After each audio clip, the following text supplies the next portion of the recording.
A primeira blogueira Janja voltou a defender a regulamentação de redes sociais. Janja citou o caso de Sara Raíssa Pereira de Castro, de 8 anos, que morreu depois de fazer o chamado desafio do desodorante, que consiste em inalar o produto pelo máximo de tempo possível.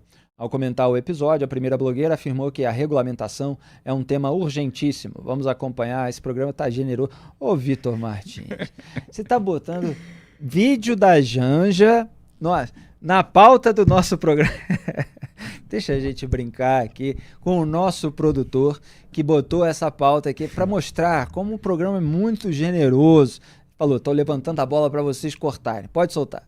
Vocês acompanharam ontem a trágica morte de uma menina de 8 anos, a Sara Raíssa, que morreu devido a um desafio ignorante feito pelas redes sociais. A gente precisa pensar e repensar que mundo é esse que a gente está construindo, que mundo é esse que a gente vai deixar para as nossas crianças e os nossos adolescentes. A gente tem uma série de temas importantes que precisam de votação no Congresso Nacional, mas tem essa que é urgente, urgentíssima, a regulamentação das redes sociais. A gente precisa proteger a vida das nossas crianças e dos nossos adolescentes. As redes sociais precisam de uma regulamentação. Ela não pode ser terra de ninguém. Ela não pode levar a vida das nossas crianças. A urgência é da vida das nossas crianças. E eu queria deixar toda a minha solidariedade, meu carinho à família da Raíssa. Ela merecia viver tudo nessa vida. Crescer, ter uma vida feliz, ser uma mulher feliz. Esse território sem lei das redes sociais infelizmente nos levou a Raíssa. E a gente vai continuar trabalhando para que o projeto de regulamentação das redes seja aprovado com a mais urgência possível.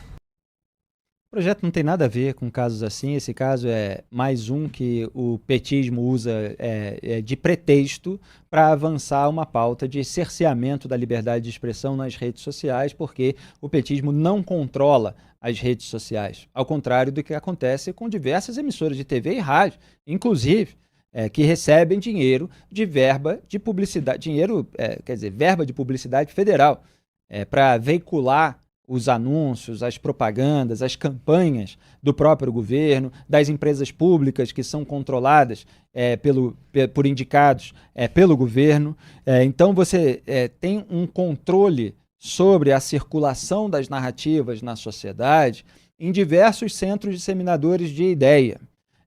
E o petismo construiu uma base muito forte em vários deles.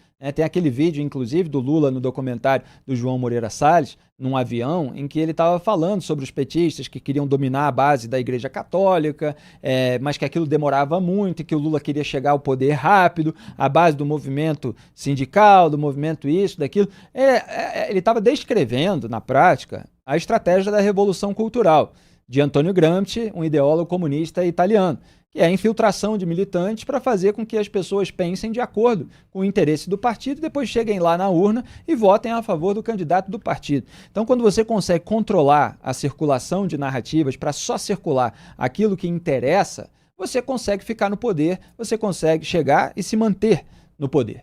Então, as redes sociais atrapalham o projeto político de perpetuação no poder do PT. José Dirceu, outro dia, falou: se não fosse a Lava Jato, a gente estaria aqui direto no poder desde 2002, quando eles foram eleitos, né? Chegaram ali no poder em 2003. Então, algumas coisas atrapalham o PT. Eles já conseguiram destruir a Lava Jato com a ajuda do STF e de Jair Bolsonaro. Agora, eles querem cercear a liberdade de expressão, de informação, de imprensa, no mundo virtual, principalmente. E usam esses casos envolvendo crianças, porque são casos de apelo, que fazem pensar sobre alguma medida que poderia ser feita, embora já haja monitoramento policial na internet, investigações a partir de postagens, de publicações. Então, o texto do projeto de regulamentação ele não se limita a tentar resolver esses problemas com medidas que precisam ser discutidas ainda. Ele vai muito além. Quando foi pautado no Congresso Nacional, você não tinha sequer a ilustração ali de como funcionaria a agência responsável para fiscalizar o cumprimento das regras aprovadas. E aí a oposição não deixou isso avançar, então eles não conseguiram aprovar quando foi pautado, justamente porque a agência fiscalizadora poderia ser instrumentalizada pelo governo para perseguir opositores e deixar os aliados falarem o que quisessem. Então, esse é um ponto sobre o projeto e a sua exploração com base num pretexto. Outro ponto, Duda Teixeira, é primeira-dama tem que ficar aí fazendo blog o tempo todo na rede social?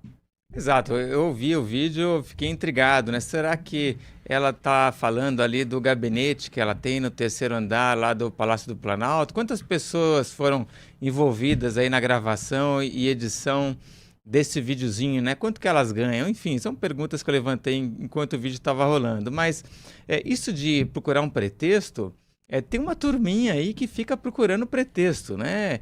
Então, assim, é lamentável, claro, que tenha tido a morte dessa menina de 8 anos, mas vamos lembrar, tem outros casos. Quando um policial aqui em São Paulo joga um sujeito da ponte, o Dias Toffoli falou, olha aí, vamos deixar isso acontecer, liberdade de expressão, tem que regular as redes sociais. Nossa Senhora. Foi vergonhoso não demais, a gente ironizou aqui.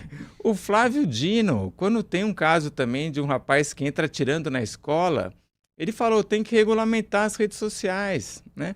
Quando o tio França viaja para Brasília e pega uns rojões e joga contra a estátua da Justiça, eles falaram, a culpa é das redes sociais, tem que regulamentar as redes sociais. Então eles ficam procurando qualquer pretexto que aparece para, no fim, a regulamentação das redes sociais, o que é?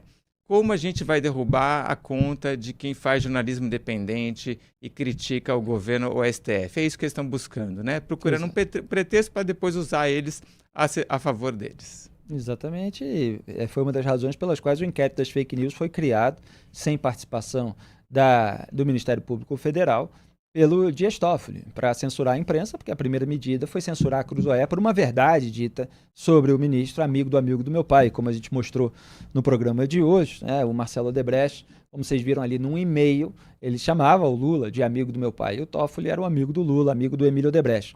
Então, essa retaliação é tentada por diversos caminhos. Os telefones, eles também são usados para cometimento de crime pelos criminosos. Então vamos regulamentar o uso dos telefones, vamos regulamentar o uso de todos os meios de comunicação, porque os criminosos, eles têm que se comunicar para cometer os crimes, ou o crime pode ser incentivado pelo telefone, pode ser incentivado por um microfone, por um alto-falante.